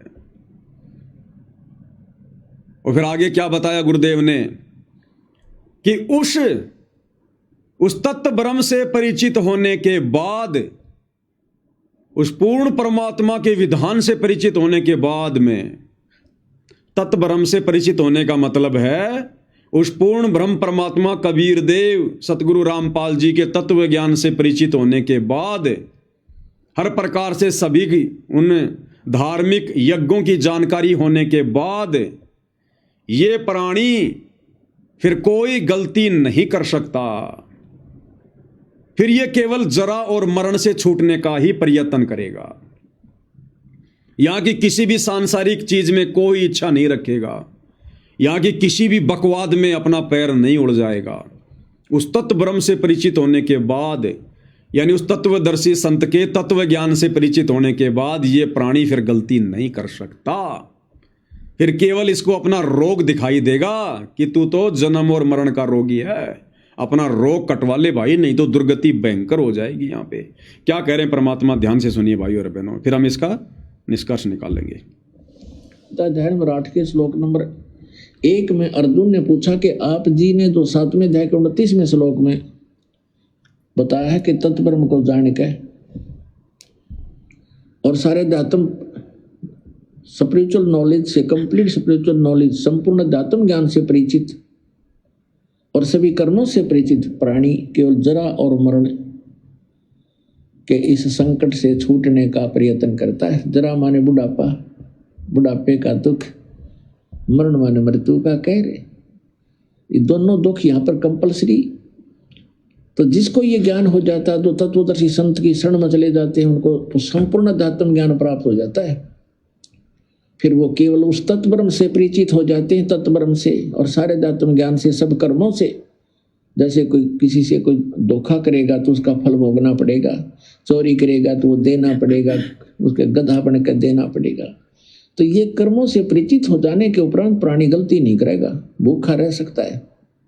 क्या कह रहे हैं गुरुदेव, उस तत्व ब्रह्म से परिचित होने के बाद, तत्वदर्शी संत से उपदेश लेने के बाद, तत्व ज्ञान से परिचित होने के बाद, अब गुरुदेव के जो सत्संग है वो तत्व ज्ञान है, उससे परिचित होने के बाद ये प्राणी फिर गलती नहीं कर सकता।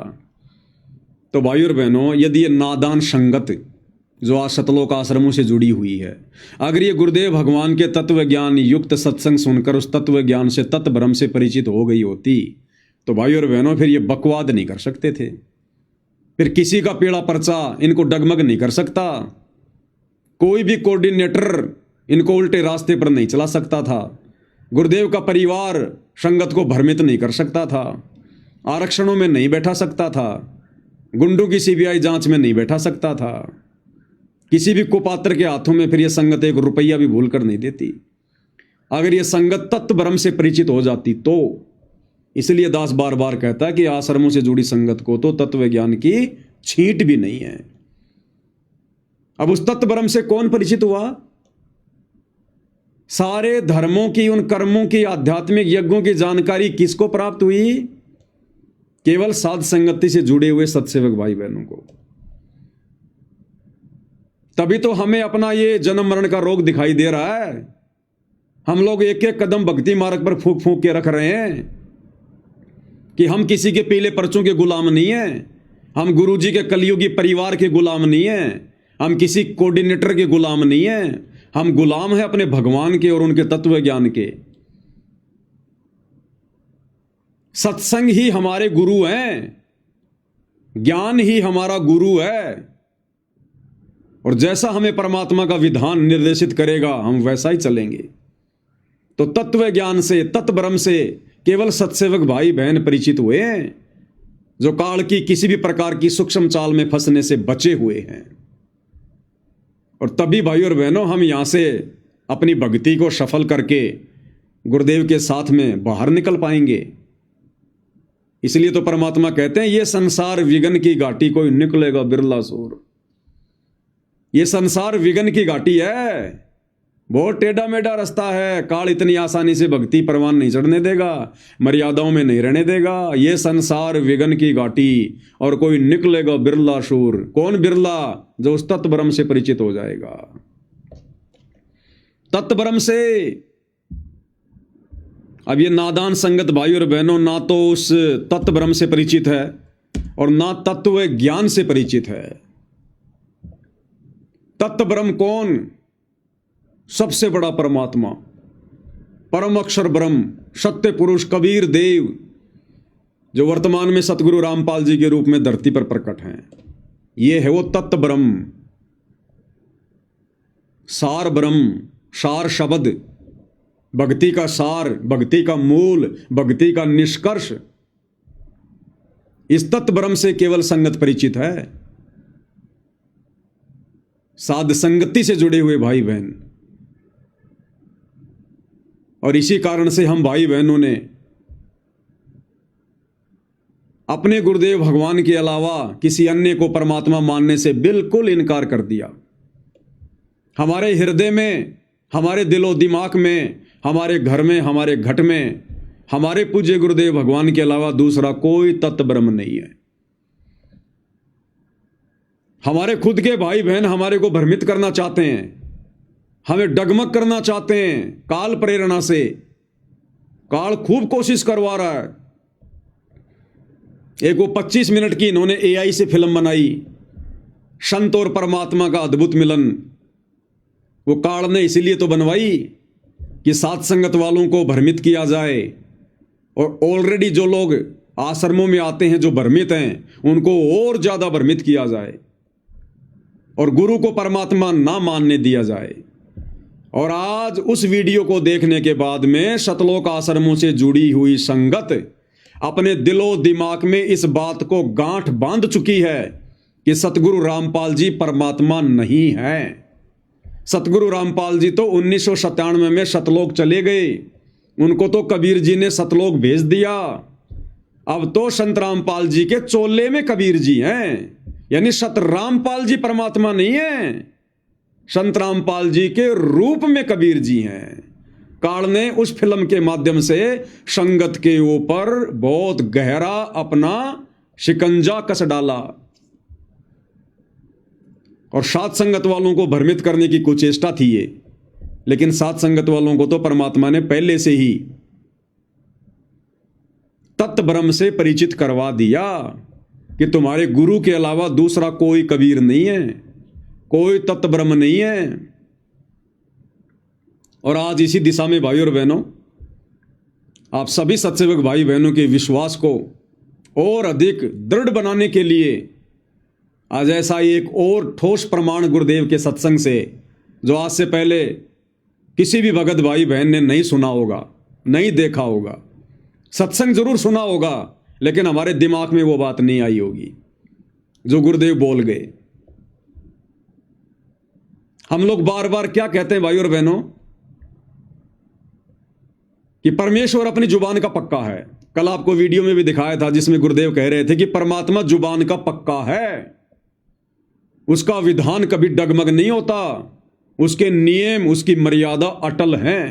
साध वचन पलटे नहीं, पलट जाए ब्रह्मांड। और 650 साल पहले उसी जुबान के पक्के परमात्मा कबीर जी ने धर्मदास जी के माध्यम से कबीर सागर लिखवाया। और क्या वाणी लिखवाई कि 12वें पंथ हम ही चल आवें, सब पंथों को मिटाकर एक पंथ चलावें। तो 12वें पंथ में उस जुबान के पक्के कबीर परमात्मा ने खुद ही आना था, खुद ही 12वें पंथ में। और 12वें पंथ में आने के लिए उस कबीर परमात्मा ने वैसी ही लीला की जैसी लीला परमात्मा हर एक युग में करते हैं। 8 सितंबर 1951 को वो कबीर भगवान शिशु रूप में भारत देश की पवित्र भूमि पर प्रकट हुए, गांव धनाना में। हम सब की चरम दृष्टि को धोखा देते हुए, काल की दृष्टि को धोखा देते हुए, क्योंकि इससे बड़ा कोई ठगवाड़ा नहीं है। नानक जी कहते हैं, ए ठगवाड़ा ठगी देश, दानक रूप रहा करतार। वेदों में इस परमात्मा को तस्करा कहा गया है, तस्करा। आंखों में धूल झोंककर अपना कार्य सिद्ध करने वाला। तो 8 सितंबर 1951 को यह परमात्मा धरती पर सह शरीर प्रकट हुए, क्योंकि स्वयंभू परमात्मा है। ना सतगुरु जननी जने जाके माना बाप, पिंड ब्रह्मण से रहित है ना वहां तीनों ताप। सतगुरु कभी किसी मां से जन्म नहीं लेता। हाड़ चाम लहू ना मेरे कोई जाने सतनाम उपासी, तारण तरण अभय पददाता मैं हूं कबीर अविनाशी। अगर हम अपने गुरुदेव को सतगुरु कह रहे हैं तो हमने सतगुरु की परिभाषा से भी परिचित होना चाहिए कि ना सतगुरु जननी जने और जाके माना बाप। यदि आप सतगुरु रामपाल जी को सतगुरु कह रहे हैं तो फिर आपने उनको मां के गर्भ से जन्म लिया हुआ कैसे मान लिया? आप तो दोगला काम कर रहे हैं, दोगली बातें फिर भक्तों की। एक तरफ तो गुरु को सतगुरु कह रहे हैं और फिर उनको मां के गर्भ से जन्म लेकर आया हुआ 2 कोटि का जीव भी समझ रहे हैं और 8 सितंबर को उनका जन्मदिन मना रहे हैं अवतरण दिवस के नाम पर, और कह रहे हैं हमारे गुरु जी का जन्म हुआ, हमारे गुरु जी का जन्म हुआ। तो इस परमेश्वर ने लीला की आने की। और फिर जब वो निर्धारित समय आया 17 फरवरी 1988 का, उस दिन परमेश्वर ने आदरणीय राम देवानंद जी को, जिन्हें हम अपना दादा गुरु कहते हैं, उनको अपना मुंह बोला गुरु बनाया। जैसे 650 साल पहले काशी में पंडित रामानंद जी को कबीर जी ने लोक दिखावे में अपना मुंह बोला गुरु बनाया। तो 17 फरवरी 1988 को परमेश्वर रामपाल जी ने, इस कबीर भगवान ने, आदरणीय गरीबदास जी के 12वें पंथ में प्रवेश किया। आदरणीय राम देवानंद जी से लीलामय तरीके से उपदेश लेकर, क्योंकि आदरणीय राम देवानंद जी गरीबदास जी के 12वें पंथ के लास्ट गुरु थे, लास्ट गुरु। और परमेश्वर ने उस पंथ में प्रवेश करना था क्योंकि उनका वो समय आ रहा था, जब आवे 5505 तब ये वचन मेरा होगा साचा। 5000 और 500 जब कलयुग बीत जाए, महापुरुष फरमान तब जग तारण को आए। तो 1997 वाली उस बात को भी परमात्मा ने पूरा करना था। तो वो समय नजदीक आ रहा था, इसलिए परमेश्वर ने 12वें पंथ में प्रवेश करना था। अन्यथा कबीर सागर में उन्होंने जो वाणी लिखवाई, वो वाणी उनकी फैल हो जाती, और भगवान की वाणी फैल हो गई तो समझो भगवान फैल। क्योंकि भगवान क्या है? शब्द है। वाणी क्या है? शब्द है। हम हैं शब्द, शब्द हम माही, हमसे भिन्न और कछु नहीं। शब्द स्वरूपी राम, शब्द ही तो रूप है भगवान का। अगर भगवान का वचन फैल हो गया तो भगवान फैल हो गया, लेकिन वो जुबान का पक्का है। तो उन्होंने जो 650 साल पहले कहा था कि 12वें पंथ हम ही चलावें और सब पंथों को मिटाकर एक पंथ चलावें, तो 17 फरवरी 1988 को परमेश्वर रामपाल जी ने, इस कबीर भगवान ने, आदरणीय गरीबदास जी के 12वें पंथ में प्रवेश किया और 6 साल एक परम भगत की भूमिका करके 1994 में इन्होंने अपना यथार्थ 13वां कबीर पंथ चलाया। 12वें पंथ हम ही चलावें, 17 फरवरी 1988 को आगे, और फिर सब पंथों को मिटाकर एक पंथ चलावें। अपने ज्ञान से इन्होंने सारे पंथों को मिटाया और 1994 में परमेश्वर ने अपना नया 13वां पंथ चलाया। अब गुरुदेव भगवान क्या कह रहे हैं भाई और बहनों? हमारे विश्वास को परमात्मा और अधिक दृढ़ता दे रहे हैं छोटे से सत्संग में। और इस सत्संग में पूज्य गुरुदेव भगवान क्या कह रहे हैं?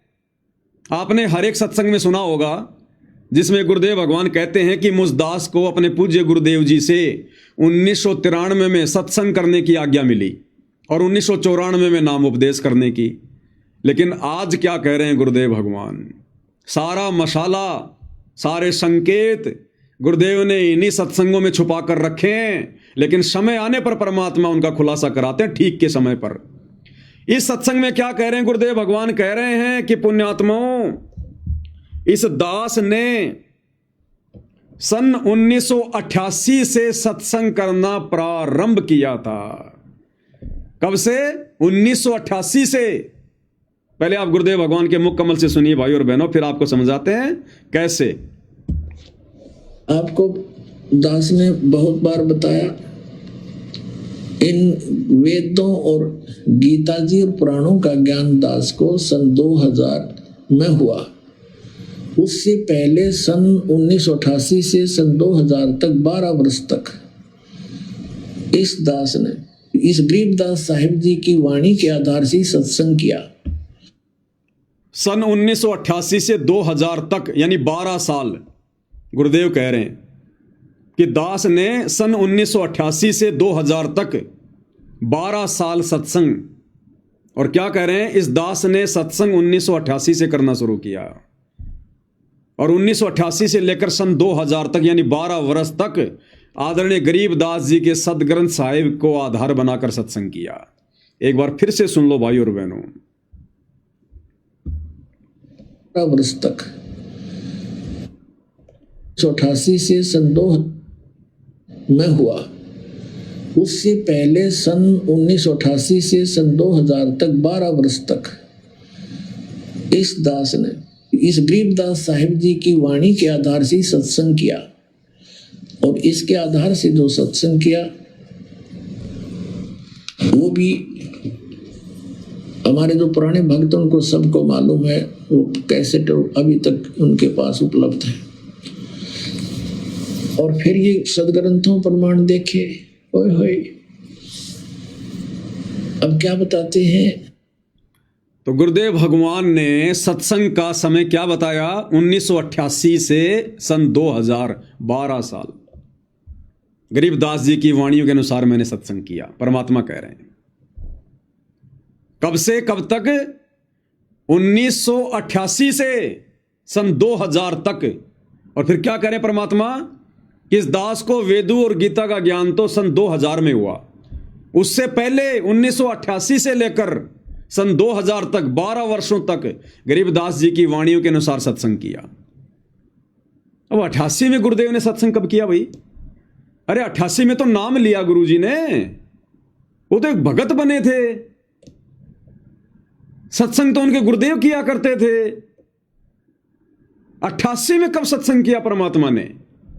17 फरवरी 1988 को तो उन्होंने उपदेश लिया भाई।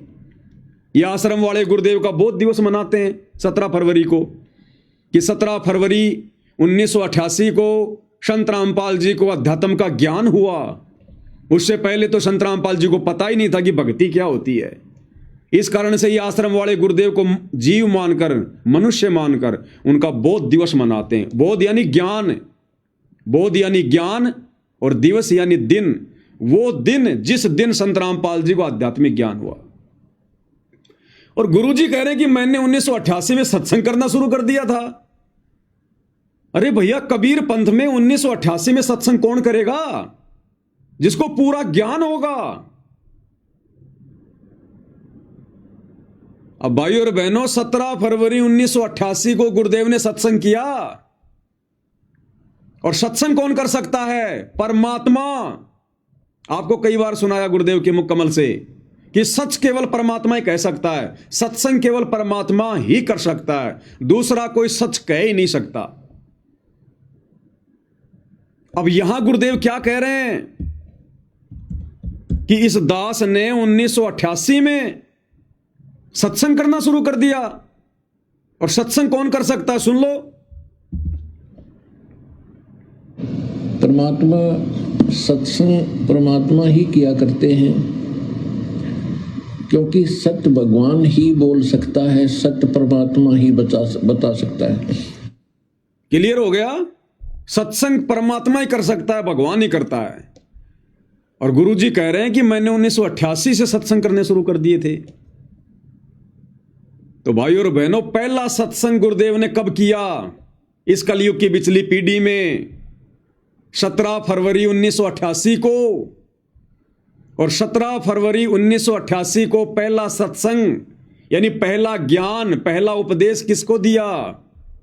दादा गुरुजी को, आदरणीय राम देवानंद जी को। 17 फरवरी 1988 को परमेश्वर रामपाल जी ने नाम उपदेश दिया, उनको ज्ञान दिया कि प्यारी आत्मा, अब तेरा काम समाप्त हुआ, तेरे को केवल यहीं तक लेकर आना था मैंने। अब बैठ के तू अपनी भक्ति कर और लोक दिखावे में आप मेरे गुरु बने रहो, और बाकी मैंने आपको उपदेश दे दिया है, अपनी भक्ति करो, अपना बेड़ा पार कराओ।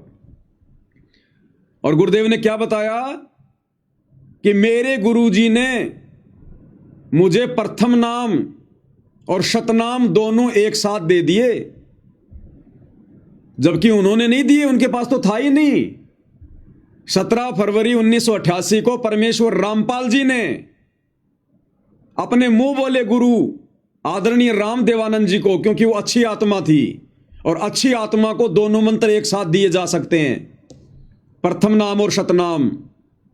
तो परमेश्वर रामपाल जी ने 17 फरवरी 1988 को आदरणीय राम देवानंद जी को ये प्रथम नाम और शतनाम दोनों एक साथ दिए और उसके एक सप्ताह के अंदर अंदर उनको सार नाम दे दिया।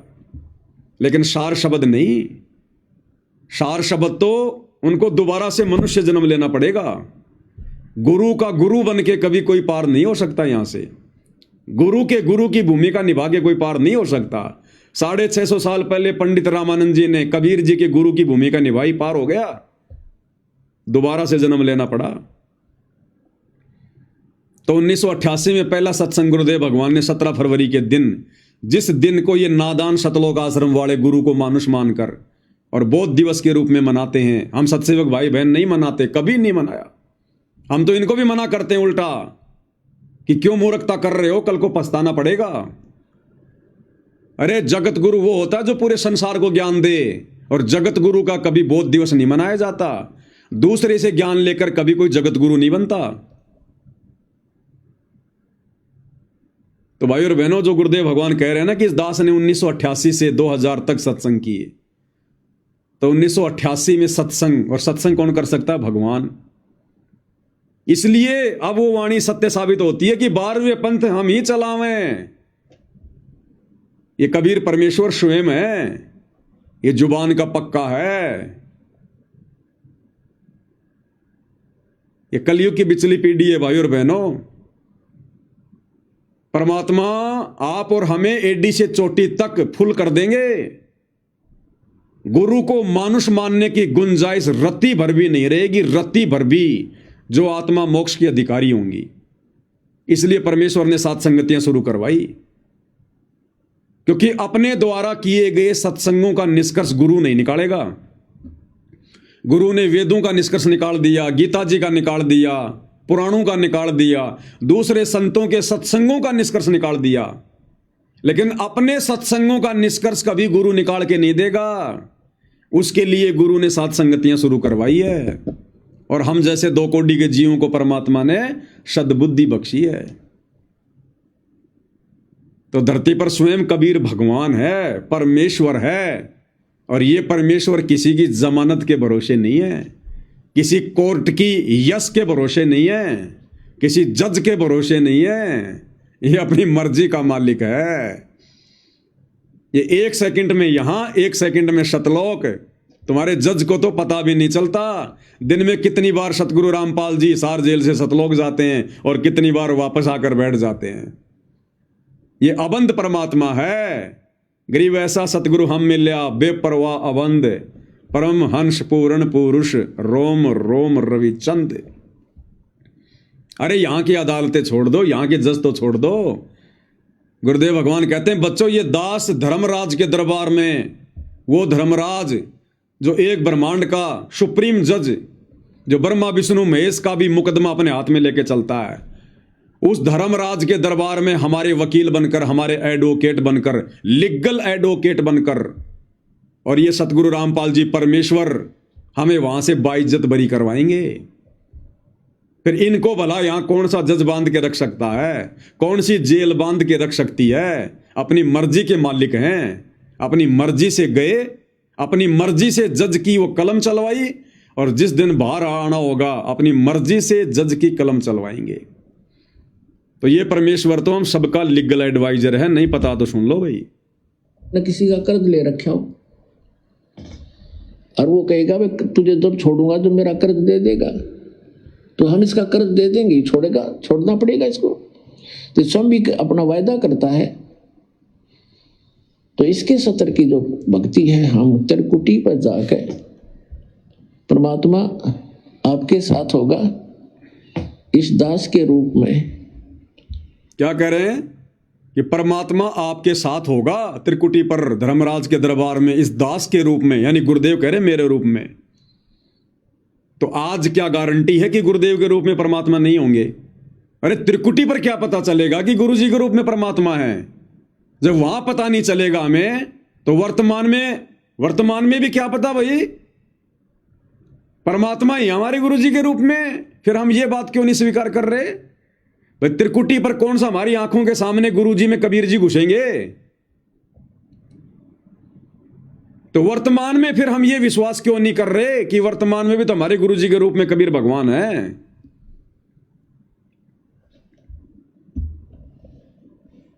आपके सारे अकाउंट कराएगा।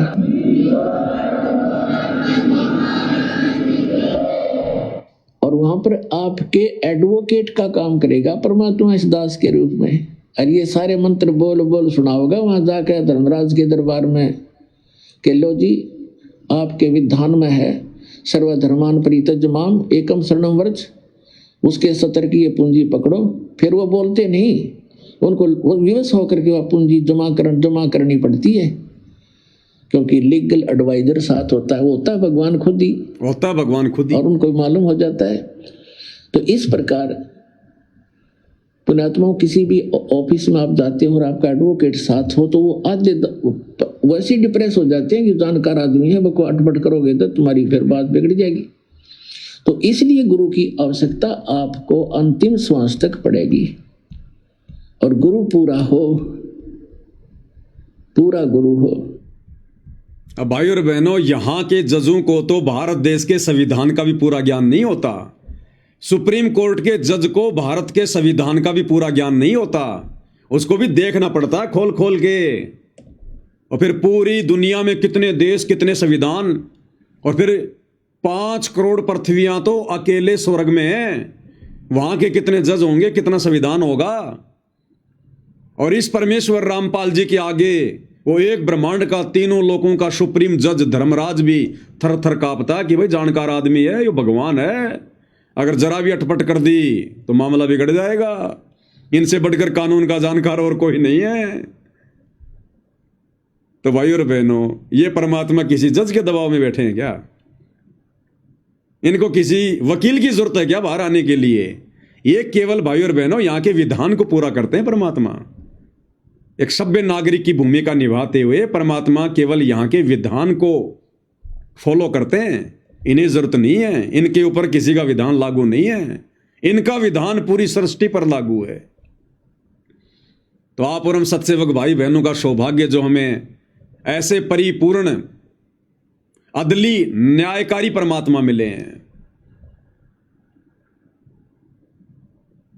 तो अब भाई और बहनों, हमारे हृदय में कैसे समा सकती है ये बात कि हमारे गुरुजी केवल मानुष हैं, एक जीव हैं। 1997 में सतलोक चले गए, इनके चोले में कबीर जी आकर अपना काम कर रहे हैं।